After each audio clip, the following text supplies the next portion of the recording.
Hi, I'm Dr. Spencer Lucas. I'm the Curator of Paleontology and Geology at the New Mexico Museum of Natural History and Science. And I'm here at the Sandia Mountain Natural History Center. I'm on the Mud Springs Loop Trail, which is one of the big trails at the center.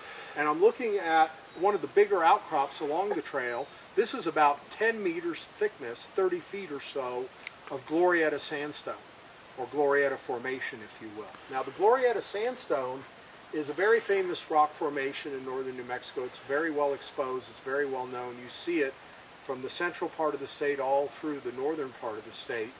And it is of early Permian age, which means it's about 280 million years ago that it was formed. And it represents an ancient desert that existed in northern New Mexico and extended all the way into Arizona, actually all the way to the Grand Canyon during early Permian time. And you can tell that, or geologists like me have figured that out by looking at its outcrops over that broad area and by looking at specific features of the sandstone itself.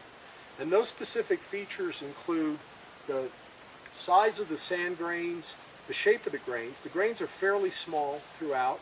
They're fairly well rounded.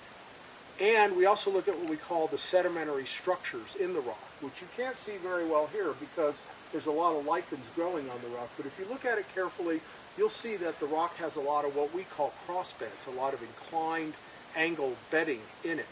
And those three features that I just described, relatively small grains, relatively round grains, and cross bedding, are very characteristic of windblown sand. We know that from windblown sand in deserts today, and we understand and think that that's exactly what kind of sand this is. This is sand that was being blown in a big desert. If you imagine this area looking like, say, parts of Saudi Arabia or the Sahara Desert of northern Africa, you'd be correct in that vision of what the center looked like 280 million years ago.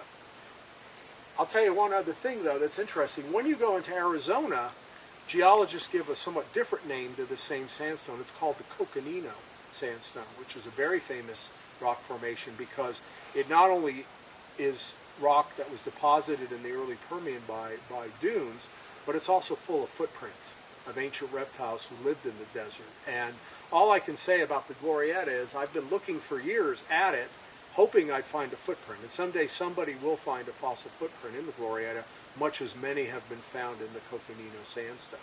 So to summarize, here we are looking at the early Permian Glorietta Sandstone, a rock formation then about 280 million years ago, that was formed in a desert that covered northern New Mexico and much of northern Arizona at that time.